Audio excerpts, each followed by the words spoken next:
All right, and there it is. Now we're moving. Yeah. We're just still hung up on like the poetry podcast From last week, yeah. and we're still not in our right clue. mind. Oh yeah, we're not even on our left mind.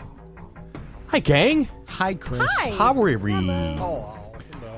This is Monkey Business. It has been Monkey Business. Your weekly trip into something weird. I am your host, Chris. As always, with me, Billy and Tanya. In the studio today, Rob and Zach and Becca. Ooh. And my baby boy Ian is hanging out in the background being all bored, and I can't blame him. And on the phone with us, the ever-present, the ever-lovely Sherry. Hello, Sherry. Hello. And you have your whole, you have your peanut gallery with you today, I'm assuming. Am I correct? I do. I have Chris and Alana. And Alana, the monkey wench, is there. Hi, Chris. How you doing, buddy? Good. How you doing? Oh, I'm having more fun than I know what to do with. And also on the phone with us today, also, is the illustrious, the amazing Sybil. Hi, we missed you, honey. We haven't heard your voice in so long. I know, it's been forever. I'm so happy to hear from you, kiddo. And but you're playing injured today. I'm hearing. I am playing injured today. Oh my God! But even injured, she can give us a good lowdown on I'm telling you, leverage. This is a thing. We've got a little leverage on some leverage today, and so we're doing another Not a Book Club episode. We've done. Well, now, what have we done on Not a Book Club so far? We did the movie Heathers. Heathers, Black Mirror. We did an episode of Black Mirror, the British sci-fi series.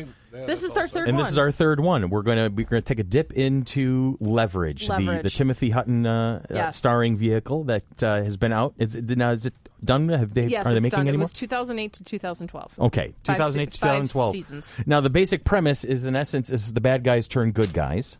And you have a crew of misfits and criminals who have now turned their powers to help those. It's almost like a Mission Impossible meets the A-Team. The whole premise is former insurance investigator Nate Ford and his band of cohorts act as modern-day Robin Hoods, pulling elaborate scams targeted against the greedy and the corrupt. Nate was inspired to begin his con business when his former employer refused to pay for treatment that could have saved his son's life.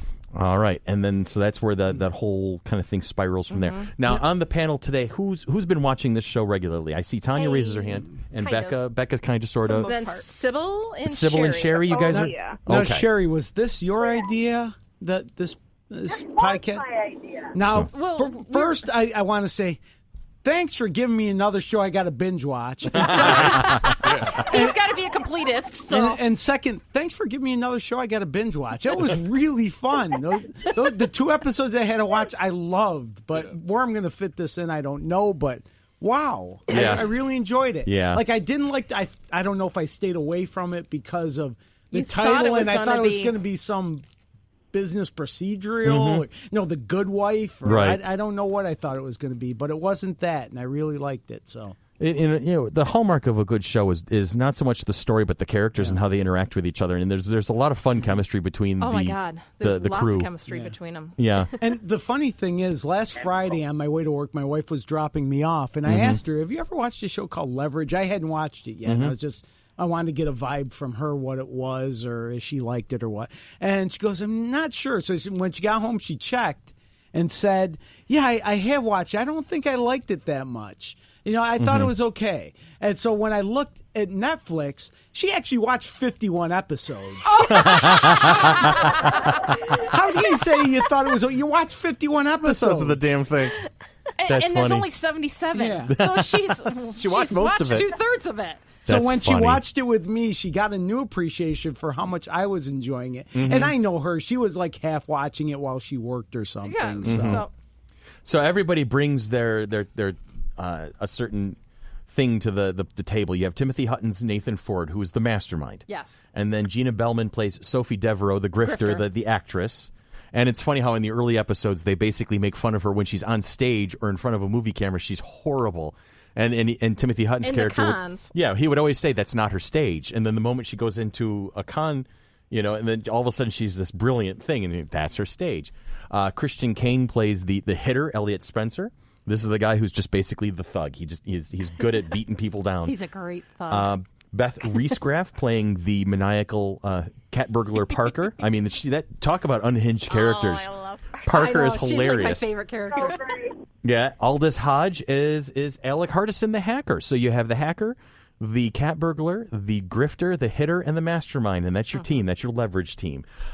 So when we started coming up with the doing this as homework for the Not a Book Club, Sherry suggested one particular episode, the Roshomon Job.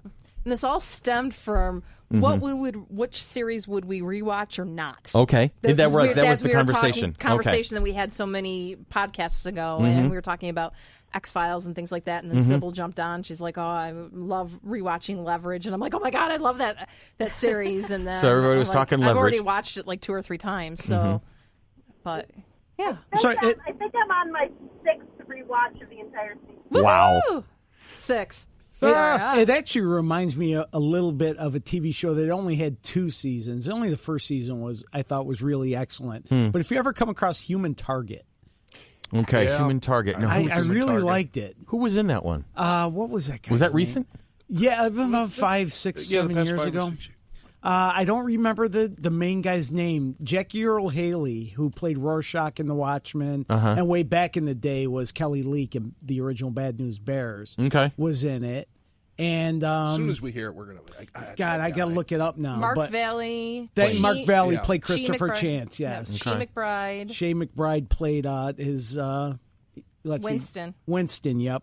And Jackie Earle Haley was the computer hacker, and so kind of a similar setup. Yeah, and they had to go undercover, and Christopher Chance would take the place of people in trouble. He was the human target. Oh, okay. Yeah, I do remember seeing an episode of that. I get it. All right. I really liked that show. And Leverage sort of reminded me a bit of that when I watched it. So. Sybil, what brought you to this particular show? What is it popped up on your radar so much? I honestly started watching it random Sunday on some random station. They just had a marathon playing. And I just started watching it. And then every Sunday they had a marathon. So I just got really into the show. Nice. Now, and eventually just watched every episode several times. Gotcha. Now, Sherry and Sybil, you guys have this is kind of like your show. I'd say of the panel on today that you two are probably the biggest fans of Leverage. Do you, in your impression, feel that this show falls into the usual what I've called the American TV trap, where it's very formulaic? You can kind of start predict where everything is going, and the same thing kind of starts becoming the same story over and over and over again. Do you feel it kind of falls into that trap? In a way, it's formulaic, but not in a bad way. It has a set. Okay, first there's something goes wrong. They hire the team goes in, they start with plan A, something goes wrong with plan A, they switch to another plan. It's very much that way, but you're never sure where it's going to go, when it's going to go wrong, how it's going to go wrong. But you know that it requires everybody in the team to get, which is one of the reasons I like it, is because it's not the Timothy Hutton show. Right. It's everybody has a part. Everybody, you pull any piece out and it changes the show. In fact, there is a brief time when Gina-Bellman, who at the time was pregnant, left the show. They brought in someone else. And Jerry Ryan. For the people who are going to watch, I wasn't going to say. Oh, sorry. For the people who didn't know, who actually are planning on watching, they bring in a different scripter for a while. And it does change the show a bit, not in a bad way, but it does change the dynamics, and that's part of what I liked about bringing her in, is it really showed that it really was character-driven, and I love character-driven shows. And can I say one of the positives of the 2 episodes I saw is that these characters are so damn charming. Yeah. That even though they're not necessarily good people, like a couple episodes ago, I talked about seeing the movie Valerian, where the good people, but I hated them. The 2 main leads, I didn't like them, even though they were the quote-unquote the good guys. Whereas this show, I instantly just sort of really enjoyed the characters and the people playing them. You're cheering for the bad guys. Yeah. How about you, Sibs? I honestly think the same thing. It definitely follows a formula, but each episode is still slightly different. Okay. You don't quite know where the twist is going to come. And then when it does come, you're like, oh, okay. Yeah, I kind of saw that. But Yeah. I see how that works. Right. But And, these are the shows that we watch for the character dynamic, though. Oh, yes. Like, Elliot is my absolute favorite character. Well, you've been crushing on Christian-Kane forever and a day, if I remember correctly. You've been talking about That's Christian-Kane very very often. So, yeah. He's dreamy. I love Christian-Kane. It looks weird with hair. But you could have the thug be the brainless thug. Mm-hmm. And he's not. There is so much more depth to his character that he brings out throughout the whole series. Mm-hmm. Now, do we find that Parker evolves at all, or does she just stay the psychotic, kind of, that girl's not hinged right? She does. Everybody evolves. She evolves. Everybody evolves. She grows up quite a bit. Okay.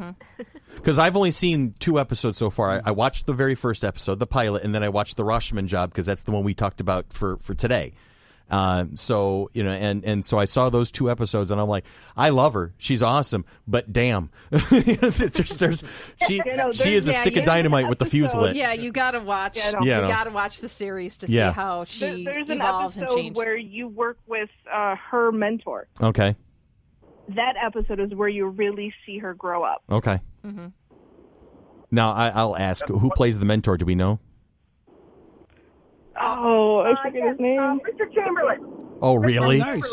Oh, Yes. man. All right. That's an awesome piece of casting. I'm hooked on that episode already, and I haven't even seen it.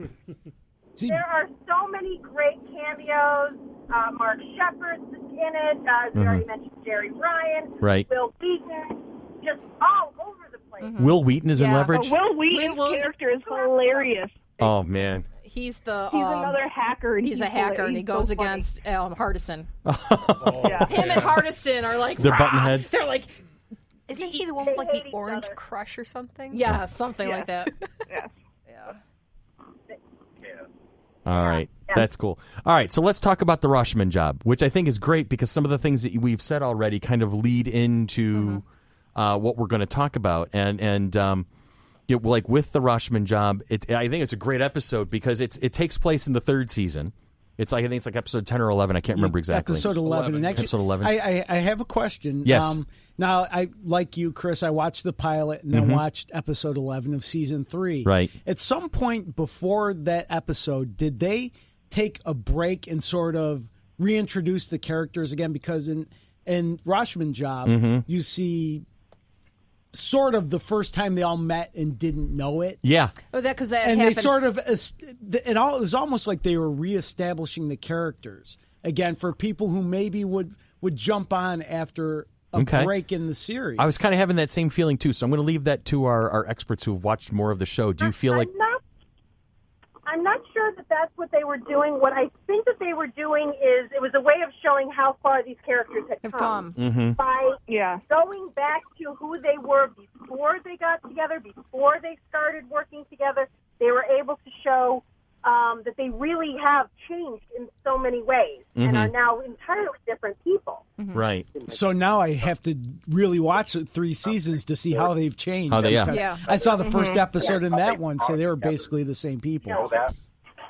Right, because it was like the Roshomon Job. They're like looking at how they were 5 years prior to them being this team that are actually working together, and how they were all looking at each other like, oh, this is how you saw me, and this is how you're looking back and thinking about the memories and what happens in 5 years.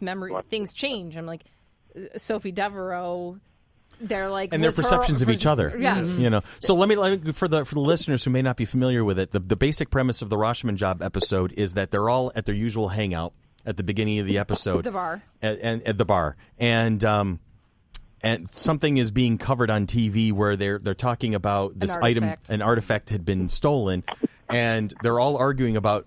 They're all saying that they're all insisting that they're the one who stole it, and then. Tim Hutton's character Nathan Ford comes in and goes, all right, well, tell me the stories and we'll figure out who's actually telling the truth. So they each tell their version of this evening's events from their perspective. And the funny thing is that when the first time out, you see just the one actor saying this is okay. Was it Sophie? Sophie tells it first because she's the Duchess. She goes through how she basically did this whole con and how she layered everything together, and you see all these people interacting with each other. And she goes, this is how she was 2 characters. She was playing 2 characters herself. And then, it was Elliot who was second, I think. Elliot's second. Yeah, and then all of a sudden now he's got the spin, but now you see where he actually fits into Sophie's story and how he was this particular person, not the character actor No, who I think Elliot actually went second. Yeah, Yeah, Elliot was that's second. so I'm saying Sophie then Elliot. I Right? missed something. Yeah, you're not Sophie, paying then high school Elliot. student not paying attention. We're not used to that. Then after Elliot was Hardison. Yeah. And then Parker. after Then Hardison was Parker, and then after that was Nate. Yeah. Nate, yeah. Then it was Nate. They all tell their perspectives, and so it's funny as they're going through, as each person's telling their story, they're telling it from their perspective, but now it's adding them into the original, the original thing. So now you're seeing that this person that Sophie was associating with was actually this character. It was this particular main character, and so they keep layering it on. And how I thought it was funny how they kept picking on Sophie's accent. I was Yes. just going to say that. Each layer gets sillier and Yeah, sillier. It was completely elegant, then the British Cockney, and then complete and utter It was Scottish understandable and then gibberish. Scottish. Yeah, she goes, wait a minute, you think I'm Scottish? But where the hell did that come in, So it's just Sophie's frustration. One of the dwarves from Lord of the Rings, but that's okay. I mean, so Sophie's frustration is everybody tries to basically say, well, this is how she was speaking. She's like, that's not me, So. And then, so it's this whole thing. It keeps layering. But It it's keeps funny layering. because then she revises her story to make him more of a bumpkin. Yes. With a corn cob And she's like, no, you already had your turn. Now, here's by the time that, let's see, it was Sophie, then it was Elliot, then it was it Hardison? Hardison. Okay, by the time that Hardison starts telling his version, You already know the story. well, you know the story, but you're starting to guess which one's Parker, and I'm trying to think which one's Nate. I was thinking that the chief of security was actually Nate. That this guy who was played by I the actually character, thought that for a moment. yeah, the guy who played the character of Phlox on Star Trek Enterprise. Yeah, what okay, was his I can't think of that show? actor's name right now, but Tanya has Yeah, the but character. if you watched all 3 seasons, you would know by now that Sophie and Nate already know each other. Okay, Yes. that's true. Yes, there's they enough. reference that in the pilot. They do Yes. reference that in the. Well, you here's the shot thing. each other or something. I watched the pilot after I watched Roshomon Job. Oh, so I watched the pilot first. Yes, yeah. So I was because I'm an idiot. Yeah, nobody jumped to my defense. Thank you for that. It sure is weather we're You're having not an outside. What you say? John Billingsley. What? It was John Billingsley who plays Phlox in Coswell. Star Trek Enterprise. He plays the character of the Coswell. chief of security, Coswell, that's it. and it's great how he's like this fearsome presence. Whatever. And then he's And just then- like, I just want to ask her on a date. Yeah, and then all of a sudden you get to the messed up, actual I messed last up. telling of the story, and he's become this bumbling idiot. It's funny, and we're last week we were talking about poetry, and we did our poetry slam, poetry reading thing, and we talked about how perspective can change depending on the person, and this kind of fits into it because with the Roshomon Job, you're seeing the same set of events from the viewpoint of 5 different characters, and so it's how everybody interprets the same thing that happened, and you kind of piece together the presence of this particular item.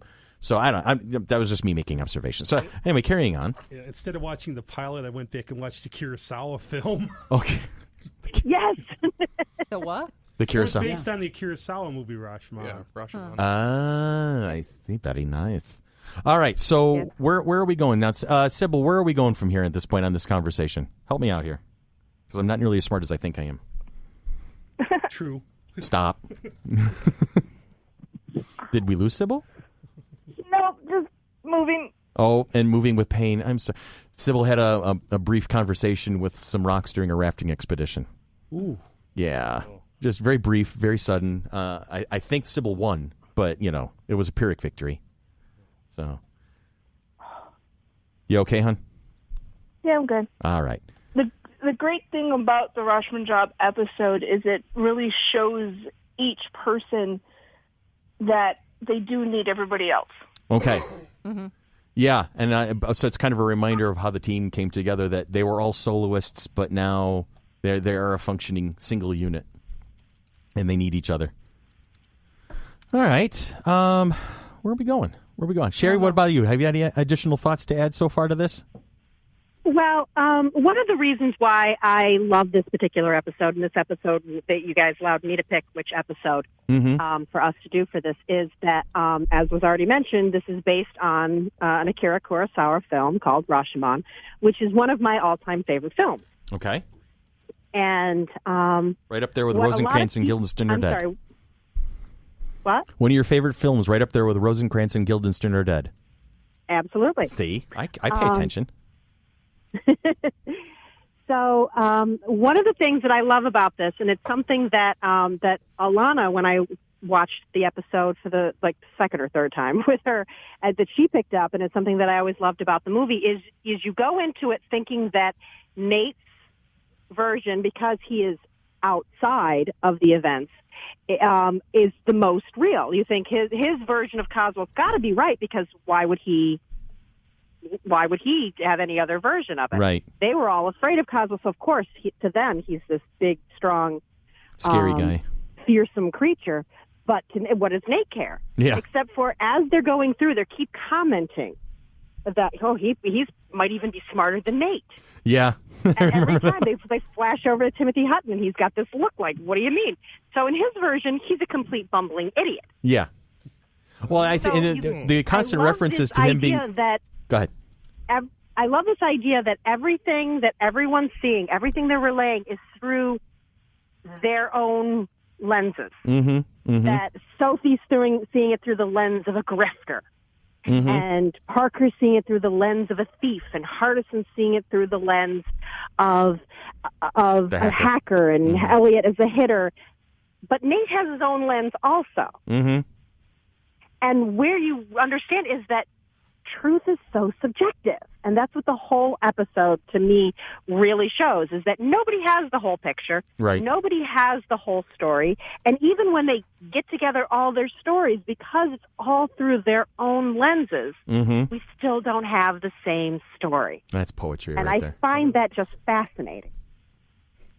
And that's kind of the vibe of the show. It brings these different personalities together, and like any good character piece, any ensemble piece, it's how the characters interact with each other, how they bounce off of each other, how they shape each other's perception of things. So, very cool. Well, I think the one thing that I picked up on, maybe I'm wrong, somebody who is more learned in the show can correct me. We were talking about how they all need each other, because it was like they all got to a certain point, and then all of a sudden, the dagger wasn't there.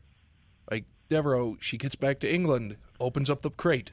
It's gone. Right. Because Elliot had switched it. But then Parker had swiped it out of there, swapped it with the fake, and then Nate had cracked the fake in half in front of everybody. In front of everybody. And it's like, okay, so like... You see the journey of the actual item as it's going from person to person. Yeah, and they were all just...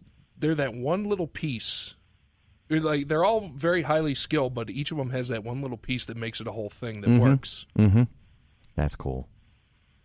Fun stuff. Now, I have a question, though. Yes. The show lasted for 5 seasons, as I looked up. And we mentioned off the air that it doesn't seem to have the fandom that most cult shows or clever shows or quirky shows seem to have.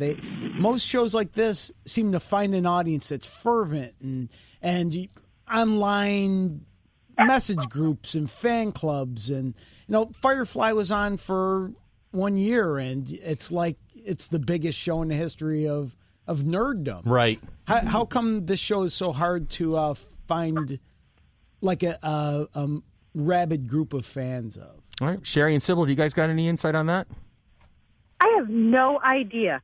Okay. I honestly have no idea, other than it was a mid-season replacement, and it had one of those it did split seasons, where it was, they did it during, they did half the season during the winter break, and then half the season during the summer. It was one of those shows. Okay. And much like another show that I really love that has never gotten, I think, the publicity that I think it deserved, Rizzoli and Isles, that did the same thing. Rizzoli and Isles. Angie Harmon. Yeah, that's another great one. Yeah. Rizzoli and Isles. It's Angie Harmon. Angie Harmon. Okay, I know who Angie Harmon is. I've never heard. Like a police, a police detective type. Yeah. Is it another Cagney and Lacey kind of a thing? Kind of. Whereas Freaks and Geeks, which is sort of our sort of what we are. Freaks and Geeks did the exact same thing. They had a couple months on, then they had to take a break for like the World Series or the Olympics or something, then came back on, and it lasted 1 year, but it has a very fervent following. Like, people who love it. Okay. Oh, you'll like this. There's multiple references to Doctor Who throughout the whole series. Yeah, I heard Hardison make a couple of comments about it. I was into that. Agents Tennant and Smith. Agents Tennant and Smith. I missed that. Damn. No, not in this one, but they. Yeah, no, it's a different episode. Different episode, but they make a lot of references, and there was a Doctor Who reference, at least in this in that one. Yeah, well, there's an outright comment about it, and then I see also in the trivia is that the number 42 is often used. As it should be. Exactly. It is the answer to life, the universe, and everything. All right, so... Because Hardison is the person, he's the computer guy, he's the one who creates their IDs and things like that, and he is a well-established geek. Oh, yeah.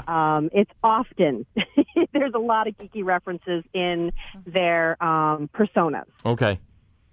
Do we find that, and I'm going to ask about this, because seeing an African American as the geek and the nerd and the hacker and all that, is that different in this day and age? Is that something we didn't expect? Is that kind of cool that they really did they do it, and that it's because I'm looking at how shows are starting to cast more broadly, and they're not so concerned about the cookie cutter casting, and they're trying to basically take in, and that's going to lead me to a different point in a moment now that I'm thinking about it. But anyway, I asked the question. I said, is this something that's nice? It pushes those boundaries?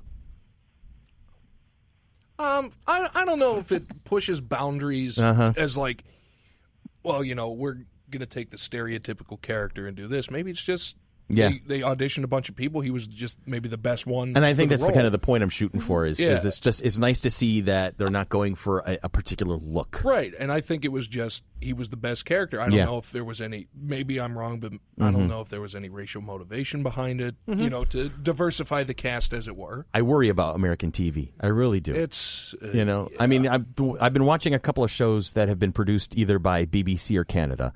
And Canada, for instance, has come out with Dark Matter and Killjoys, Degrassi, and that, and it's like, for instance, I just started watching Killjoys, and to see, the female lead is not she's very unique in her look. She's very her appearance is different, and her manner is different, and I always like the way that everybody other than America casts people.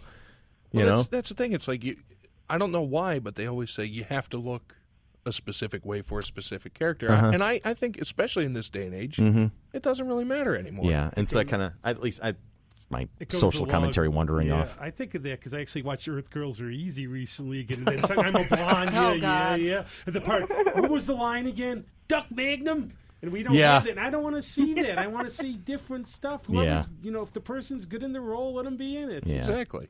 I'm looking forward to when good storytelling wins out 100% of the time over ratings. I say it about comic books all the time. Write good stories and we will come. Yeah, seriously. That would be lovely. I don't know if it'll happen. It'll never happen. Oh, it's nice to dream. Not 100% of the time, at least. No.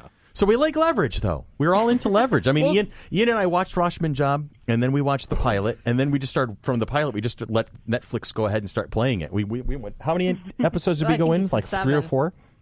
4 or 5? I don't remember, but it was. It's hard. It just keeps going. It's like when you binge watch, you're just like, okay, go. Now I'm in. And, yeah. Well, because I remember when we pitched this idea, and I actually asked, what's Leverage? I'd never heard of it. Me either. And now after watching 2 episodes, Billy, I'm like you. I got to binge watch it. Yeah. Because after the pilot, I was like, wow, I kind of like this show, and I kind of want to watch it, but I got to watch the other one. I got to watch the Roshomon Job for the podcast. It's fun. It's truly check your brain at the door Yeah, and sit back and enjoy. Is it really, though? Is it fully a check your brain? No, I think it must. You sort of have to pay attention. Yeah, you do have to pay attention. That Not may when be you're why on my the wife. 6th time watching it, then you can check your brain at the door. That may be why my wife wasn't sure if she liked it or not. Yeah. Because she wasn't really You're paying 51 episodes in! Like, I'm 2 episodes in, they're not even in a row, and I'm hooked. I want to watch the rest of it. Yeah, me too. Apologies beforehand, but the more you watch it, the more leverage it has over you. Oh, Jesus. He's been on fire today. Close already. Oh, my Lord. This is when we all start vamping. He's been waiting all day for these. There's a rim shot for you. Holy cow. I tried That's how not to. unready I It come was. out, Good Lord. That's how bad Rob's been today, is that Billy actually had to go to Billy Squire. As if that's a bad thing. Oh, my stars. God. Oh, my stars. All right. So, Sybil, as we start wrapping the Leverage chat up, what is it about this show that's going to that you Christian really just... Kane. Okay, other than Christian Kane. Can I bring up the casting? I can answer for her. Okay, let's go with casting. As someone who had never seen, and like I said, I'd never seen the show before, Timothy Hutton was honestly the only name I recognized. Right. The only actor on that show I knew. Who, by the way, I just want... Timothy Hutton looks like Tim Allen in this for me. Okay. I don't know if I'm going to ruin it. No, it kind of looks like Tom Hanks to me. The other one looks like Christian Slater, Eddie Murphy. Everybody seems to have... So you're seeing leverage of the movie? Yes. So I'm already casting a movie version of this with Christian Slater and Eddie Murphy. Who would play Parker? Beth-riesgraf. Yeah. Well, he's doing the whole Hollywood thing, so he's already... Kristen Bell. Kristen Bell? Okay. Yeah. Because she looks innocent enough, but she could flip that switch. And... Actually, no, Uma Thurman. That's possible. Uma Maybe. Thurman. Yeah, I kept seeing... I guess not. Well, I kept seeing the Kill Bill movies when I saw her. She looked like the bride. So... Yeah. Anyway, so where was I? I was asking. So what? Sybil and Sherry, you guys have gone back to this show over and over again. My question is, it's first to Sybil and then to Sherry. My question is this: it's very simple. It's why. What is it about this show that keeps you coming back to watch it over and over and over again? I honestly enjoy how the characters interact with each other. Okay. There is not that single star of the show. Mm-hmm. Each character actually is the star, so you don't feel like you're just watching for this person or you're just watching for this person. Mm-hmm. It's every single episode. Yeah, different episodes are centered around different characters, but you still need everybody else there to get the full experience. Gotcha. So it's not Nate gets the team to do this, and then Nate gets the team to do that, and then Nate gets the team. It's Nate and Elliot and Parker and Sophie and sometimes you just want to watch again to see what Parker does. Yeah, I got that feeling. I'm sorry. Did I miss her doing something insane? Yeah. So what is she going to get the rest of the team to do that they don't really want to do? Yeah. Do you find yourself at different episodes having different characters? Okay. Oh, Parker's my favorite. Oh, Elliot's my favorite. Like it. They're all my favorite, but yes. Yeah. They're all my favorite. Parker's my favorite more often than not. Uh-huh. But, I do love Elliot, and there's several Hardison episodes. There's one episode where he plays the violin, and that whole episode is just amazing. Odd Job. See, so far, Hardison's my favorite, based on my 2 episodes. Okay. Age of the Geek, baby. I'll give Timothy Hutton a compliment, too. That Timothy Hutton a compliment, too. He was better in this than in Iceman. Anyway, it was really not worth. But Iceman was another piece that Timothy Hutton played in, and it was a movie that you could forget very quickly. It was good. It was not good. It was not good. It was easy. So careful, I'm in the middle. People forget that he's an Oscar winner. When you're talking about casting it in a big Hollywood, he's an Oscar winner. Timothy Hutton. Really? What did he win an Oscar for? Ordinary People. Hold on. Was Ordinary People. Oh yeah.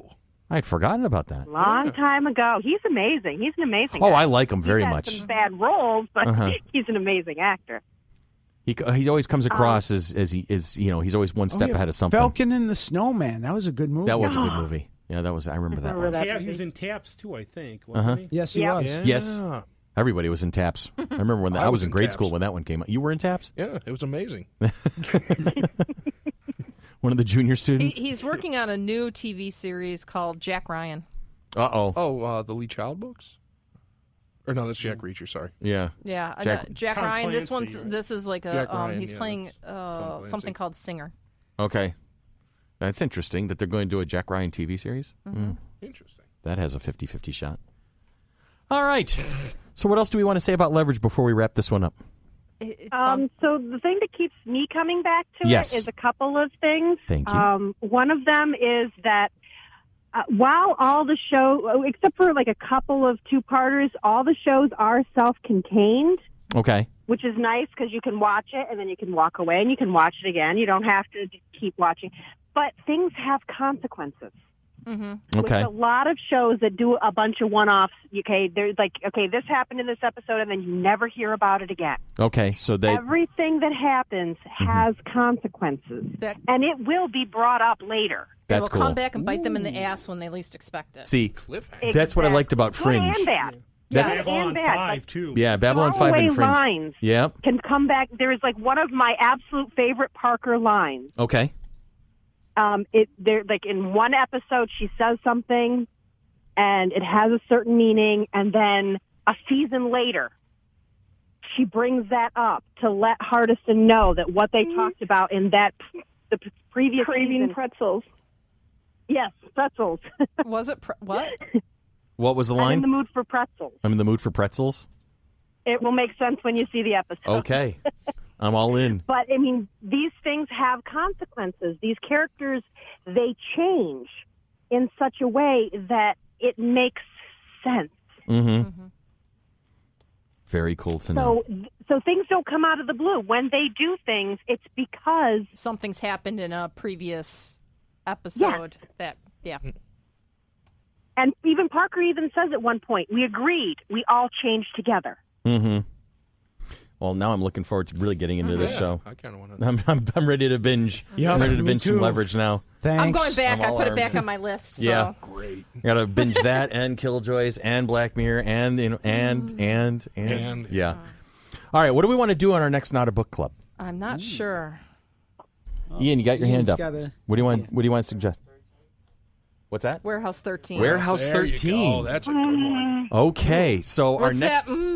Is that a good? I love that show. All right. Oh, it's a show. Okay, I thought it was a movie. No, it was Warehouse Sci-Fi 13 Network. Is a sci-fi. It was It's a got sci-fi. Saul Rubenstein. Saul Rubenek. And, yeah. Yep, Rubenek. Particular episode, the pilot. I would say maybe Is the it- pilot.